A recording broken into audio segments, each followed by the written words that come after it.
너무너무 부럽습니다. 토요일 날 오신대요. 토요일 날 오시니까 무사히 건강하게 잘 오시기를 바라고요. 아까 우리 저 송달모님 여쭤보셔서 잠깐 말씀드렸지만 어제 총회 연금재단 이사회가 열렸고요. 그래서 저희 교회 이름으로는 안 되고 총회 유지재단에 15억 원을 5에서 6개월 정도 총 합쳐서 15억 원을 대출해 주기로 결정이 됐고요. 그럼 이제 총회 유지재단이 이제 한 번 더 회를 열어서 그 돈을 받아서 이제 우리 교회에 대출을 해주는 걸로 해야 되는데, 그럴 때 우리 금토교회가 뭐 이자도 제대로 갚겠습니다, 나중에 은행 대출하고 원금도 갚겠습니다, 여차하면 이 담보 다 총회유지단 가져가세요 라는 서약서를 제가 아마 불려가서 쓰면은 이제 모든 게 최종 완료가 됩니다. 그래서 이 과정에 참 많은 목사님들 또 장로님들 신경 써 주셨고, 무엇보다 우리 성도들 기도해 주셨고, 돌아보면 참 대출이 되고 안 되고 막 여러 가지 과정을 거치면서 이러면서 하나님이 저희를 보신 것 같아요. 너희들이 얼마나 간절하냐 그런 것도 보신 것 같고, 간절함이 통해서 하나님이 그 권능의 오른손을 저희들 금토교회 성도를 붙잡아 주셔서 안 되는 일을 되게 하셨어요. 이런 일이 없습니다. 총회 연금재단이 교회에 10억 원을 대출하는 역사가 없어요. 1억도 안 줍니다. 교회는 단 한 번도 준 적이 없습니다. 총회 역사상. 그런데 참 총회 유재단 이름으로 해서 저희 교회를 이렇게 우회해서 지원한 이런 일들은 참 하나님의 역사다라는 생각을 했고, 힘써 주신 지금 제가 한 5분 정도 꼭 부활절 부활 감사 선물을 꼭 교회 이름으로 보내고 감사드리겠다고 꼭 그렇게 하겠습니다. 오늘의 말씀은 또 그런 거예요. 감사할 줄 아는 사람에 대한 말씀이에요. 이제 죽기, 오늘 말씀 나오시면 6월절 이틀 전이라 그러잖아요. 그러니까 수요일 정도에 있었던 일인데, 1절에 보시면요, 예수께서 이 말씀을 다 마치시고 제자들에게 이르시되, 이 말씀 기억해 보시면은 지난 수요일 날에도 말씀드렸지만 계속 지금 예수님은 말세에 재난의 징조 환난을 너희가 받을 것이고 너희가 내 이름으로 모든 민족으로부터 박해를 받을 것이다 라는 말씀을 하셨어요. 그러니까 그런 얘기를 들으면 도망가야 되는데 안 도망가요. 뭐 임신부가 오히려 그날이 되면 불쌍하게 될 것이다, 뭐 이런 얘기도 하시고, 그리고 나중에 인자가 구름을 타고 큰 능력과 권능으로 이 땅에 다시 오실 거고, 그때 택한 자들을 다 모으시겠다라고 말씀을 하셨고, 언제 올지는 그날과 그때는 아버지만 아신다라고 얘기했고,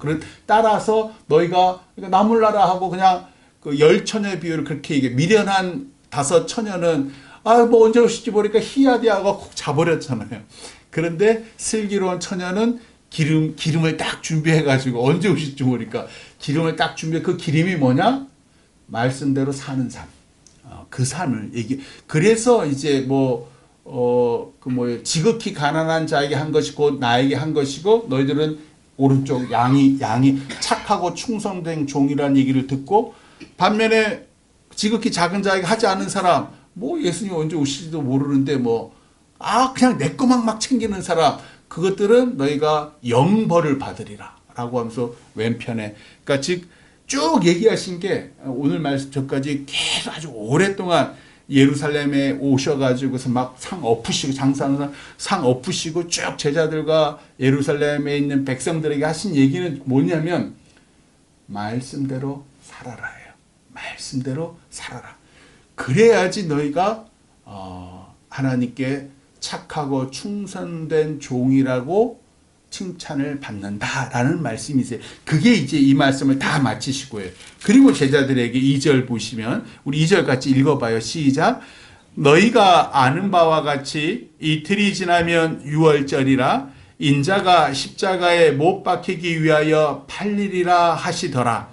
너희가 아는 바와 같이는 뭐예요? 지금 수많은 사람이 6월절이 돼서 온갖 군대 있는 사람 다 예루살렘으로 와서 지금도 그 이스라엘 백성들은 6월절 크게 기념하듯이 이때는 더 크게 기념을 했다는 거예요. 그러니까 자, 너희가 아는 바와 같이 자, 이틀이 지나면 6월절 기억나시죠? 애굽의 죽음의 하나님께 죽음의 영을 모든 장자를 다 죽였는데 어린 양의 피를 문설주에 발랐던 그 유대인들의 집은 휙 부드럽게 넘어가셨다. 그래서 6월절이잖아요. 그러면서 뭐라고 쓰냐면 6월절에 인자가 당신이 십자가에 못 박히기 위하여 팔릴 것이다. 지금 세 번째 알려준 거예요. 마태복음에서 세 번째. 봐라, 나 이제 곧 6월절, 이틀 후 6월절에 나 죽을 거야 라고 얘기를 하시는 거예요.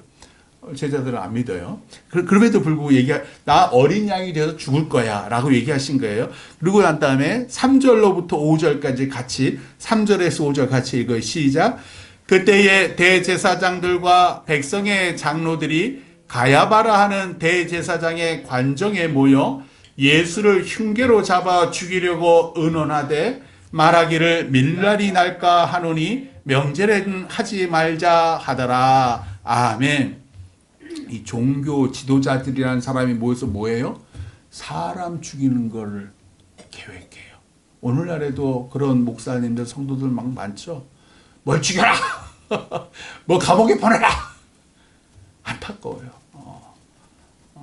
우리 예수 믿는 사람들은 살리는 일을 해야 되는 거예요. 살리고 생명을 주는 일을 해야 되지 나랑 견해가 다르다고 누구 죽여라! 어떻게 그런 말을 할 수 있는지 참 가슴이 아파요. 똑같아요. 이 시대에도 예수님은 어떻게 보면 죽이려고. 왜? 나랑 다르거든. 내 생각과 너무 다르거든. 그러면 다른 사람은 무조건 어떻게 이런 일을, 그것도 대제사장이라는 사람들이 장로들과 모여서. 그런데 명절에는 하지 말자. 이게 무슨 얘기예요? 명절 전에 끝내자 라는 얘기예요. 명절 전에, 6월절이 오기 전에 죽여버리자, 예수를. 그렇게 얘기한 거예요. 자, 그러고 난 다음에 6절에는 예수께서 그러고 난 다음에 어디를 가시냐면 베다니에 있는, 베다니는 왜 예루살렘이 조금 가까운 데 있잖아요.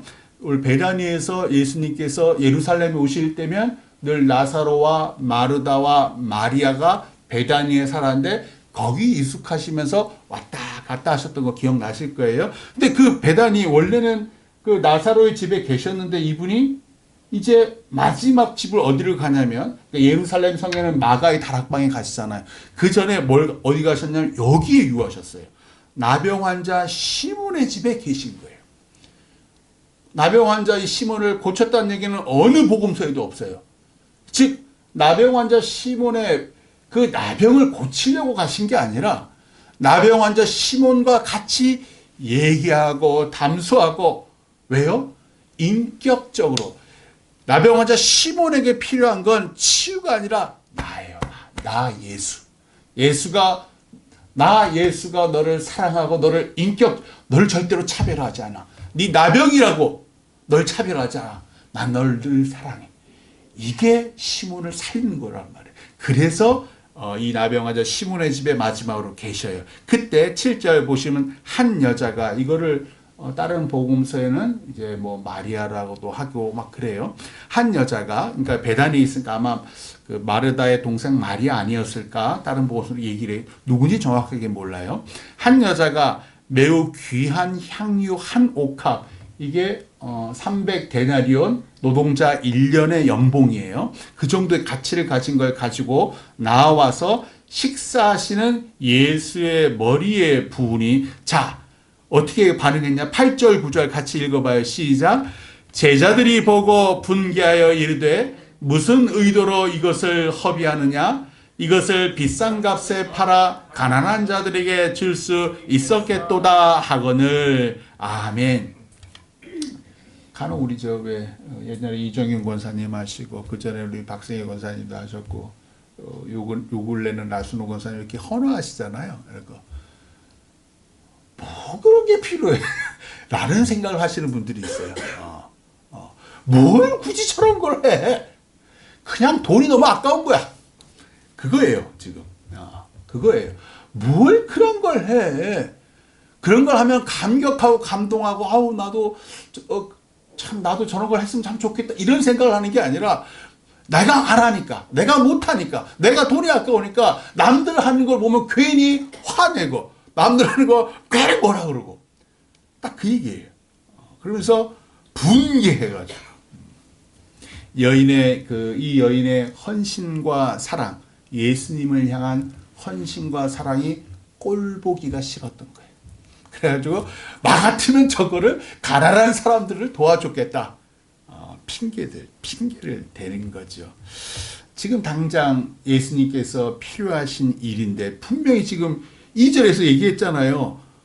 이제 6월절이라 내가 십자가에 못 박혀 팔 거야. 3번이나 걸쳐 얘기를 했어요. 그러면 딱 알아채야 되는데 이 제자들은 그런 생각 초도 못하고 어떻게든지 예루살렘을 정복해서 왼편 우편, 우리도 늘 예수님 따라가면 뭘 원해요? 보상 원해요. 내가 기도하고 내가 교회 열심히 예배하면 뭔가를 나는 예수님이 해줘야 되는데 부닥거리하는 사람들 그런 거 원해요. 부닥거리하는 사람 다 그런 거 원해요. 부처님 있는 사람도 내가 이렇게 복채를 내면은 뭐 막 날 보상해주고 딱 그걸 원하는 거예요.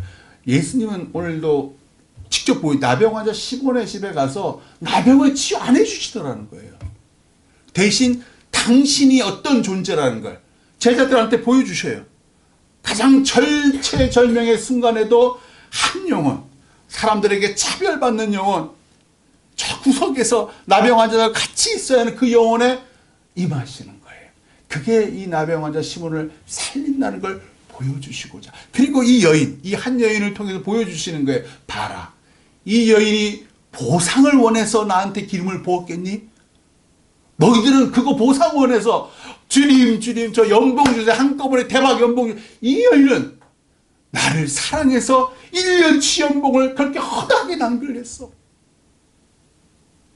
이 여인이 뭘 원해서 이렇게 했겠니? 사랑하니까. 진심으로 나를 사랑하니까. 너희도 너희 아기 낳지 않니? 너희 아기 낳았을 때 어떻게 했어? 걔가 나한테 뭘 해준다고 너희가 막 퍼댔니? 보상을 원하고 너희가 자식을 키웠니? 아니잖아. 사랑해서. 진실한 사랑은 보상을 원하는 게 아니야.